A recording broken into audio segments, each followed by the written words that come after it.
자, 조리품 환경에 대해서 알아보도록 합시다. 자, 새로 만들기에서 조리품은 두 가지가 있는데, 먼저 일반 조리품인 스탠다드와 그 다음에 자, 용접 환경을 추가할 수 있는 웰드먼트, 자, 이 두 가지가 존재하게 됩니다. 자, 스탠다드. 자, 웰드먼트는 중급에서 우리가 다루게 될 것이고, 초급에서는 스탠다드를 작성해서 시작해 보도록 합시다. 자, 그러면 자, 다음과 같이 조리품 환경이 열리게 됩니다. 자, 부품 환경하고 비교해가지고, 자, 조리품 환경이 어떻게 다른지 한번 차이점을 봐가면서 보도록 하겠습니다. 기본적으로, 이게 부품 환경이고, 이게 조리품 환경이에요. 자, 두 가지가 다릅니다. 그죠?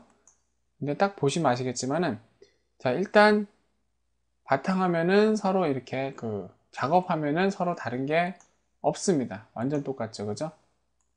그리고 자, 여기 검색키 트리. 검색키 트리는 자, 부품의 하위 요소들은 피처예요. 그죠? 피처가 쌓여가면서 부품이 작성됩니다. 그래서 부품에서의 검색기는 자, 피처 트리라고 부르게 되고요. 그 다음에 조리품은 어떻게 돼요? 조리품의 하위 요소는 뭐죠? 자, 조리품의 하위 요소는 부품이죠. 그래서 조리품에서는 자, 여기를 부품 트리라고 부르게 됩니다. 자, 요게 좀 다르고요. 그 다음에 자, 요번에 여기, 자, 명령어 패널을 좀 보도록 합시다.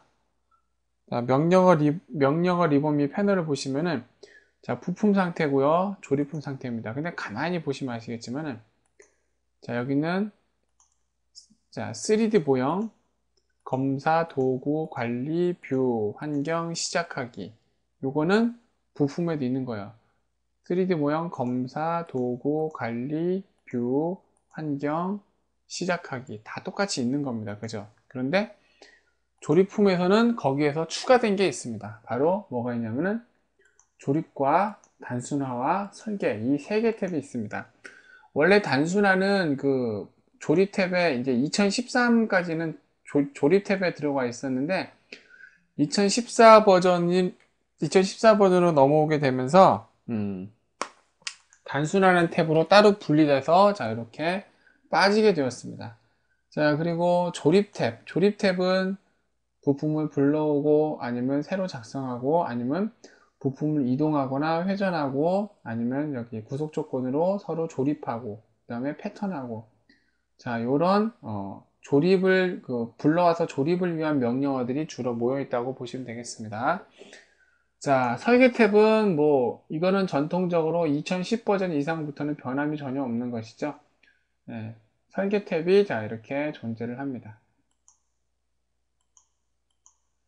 그래서 자, 부품 환경하고 조립품 환경은 자, 이렇게 탭이 3개만 자, 달라졌다고 보시면 됩니다. 2014에서 달라진 것이 또 뭐가 있냐면은 바로 여기 교재가 있으신 분은 한번 보세요. 교재가 있으신 분 한번 보시면 알겠지만 자, 이렇게 자, 조리품 구조가 보면 처음에 메인 조리품이 있고 그 다음에 자 여기 이번에 관계라는 것이 2014에서 새로 생겼습니다. 그게 뭐냐면은 관계라는 것은 각각의 부품들을 이제 구속 조건으로 서로 조립을 하게 되는데 조립하는 그 구속 조건 명령들이 이 안에 들어 있어요. 이 안에 하위 항목에 보면은 조립 구속 조건이 들어 있는데 이거를 이제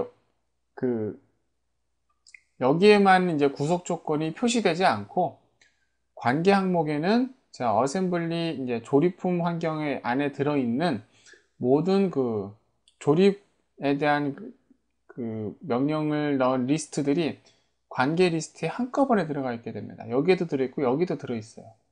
여기도 들어있고 여기도 들어있습니다. 이렇게 이거는 이제 밑에서도 보시면 아시게 됩니다.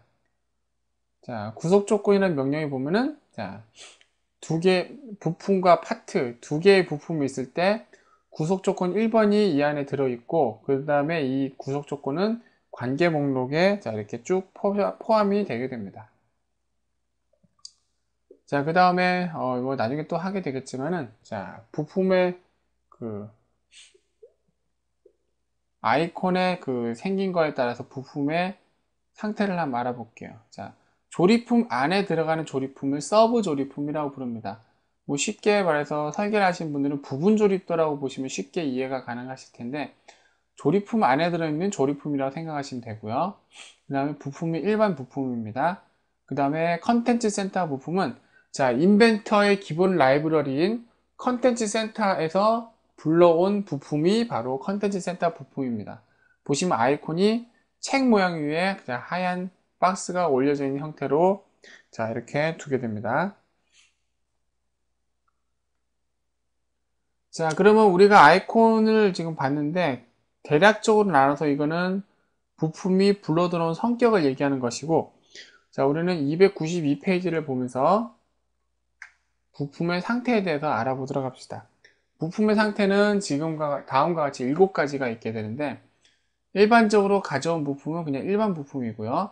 그 다음에 메인 부품이거나 아니면 고정명령으로 이제 조립품 상태 내에서 움직이지 못하게 딱 고정시킨 부품이 자, 고정 부품입니다. 그 다음에 자, 가시성 해제 상태. 그러니까 자, 리스트에는 이제 존재하지만 눈에는 보이지 않는 상태. 그냥 보이는 것만 사라지게 한 거고요. 그 다음에 자, 억제 상태입니다. 이거는 부품의 역할을 잠시 억제해 놓은 상태라 이 부품을 그냥 눈에서만 숨긴 게 아니라 아예 없는 걸로 쳐버리는 거예요.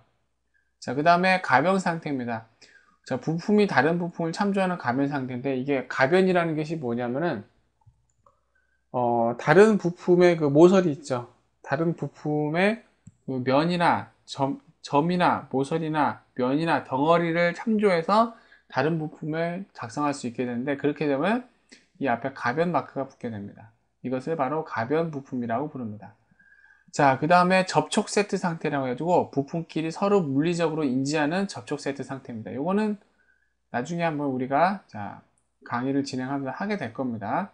작동 가능 해제 상태. 자, 부품이 눈에도 보이고 역할도 하고 조립 상태도 있는데, 하지만 자, 물성치, 그러니까 서로 접촉되는 거, 그러니까 간섭 체크에서만 제외되는 자, 이런 상태입니다. 자, 그 다음에 부품의 구성 상태에서 볼게요. 부품의 구성 상태는 총 4가지가 있는데, 일반 부품 상태가 있고요. 그 다음에 우리 그 예제에서 했었죠? 뭘 했냐면은, 자, 멀티 솔리드 부품을 작성을 한번 해봤죠? 그렇죠? 자, 그랬을 때를 멀티 솔리드 부품 상태라고 부릅니다. 그 다음에 자, 중급에서 우리가 배우게 될 판금 환경에서 그린 부품을 가져오게 되면은 이걸 바로 판금 부품 상태로 이렇게 아이콘이 나오게 됩니다. 그리고 아까 잠깐 했었던 컨텐츠 센터 부품 상태, 그러니까 컨텐츠 센터에서 불러오면 아이콘이 자, 이렇게 나오게 되겠습니다. 자, 그러면은 일단 여기까지 하고 우리는 자, 첫 번째 드릴지그 조립 예제를 시작을 하면서 본격적으로 자, 조립품 환경에 뛰어들어 보도록 합시다.